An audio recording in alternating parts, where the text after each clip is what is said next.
আসসালামু আলাইকুম রহমতুল্লাহি ওয়া বারাকাতুহ। দর্শক শ্রোতা, আপনারা সবাই কেমন আছেন? আশা করি আপনারা সবাই ভালো আছেন। আলহামদুলিল্লাহ, আমরা তো অনেক ভালো আছি। আমাদের এই কাজটা চলছে প্রায় ফিনিশিংয়ের দিকে। এই যে আমাদের এটা বার্নিশ হবে। বার্নিশের চোকারটা আলাদা একটা কালার হয়ে গেছিলো পানি লাগার কারণে। এটা আমরা সম্পূর্ণ মিলাইতেছি, জর্জার কালারটা আনছি। আর এই যে ওয়ালগুলো আমাদের রং করা হয়েছে।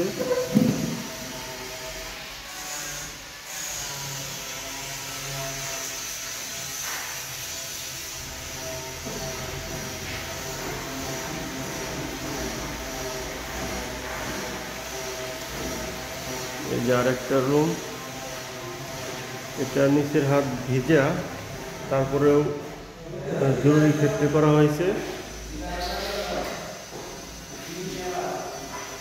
কাজগুলো কেমন হলো আপনারা সবাই কমেন্টে জানাবেন। আল্লাহ হাফেজ।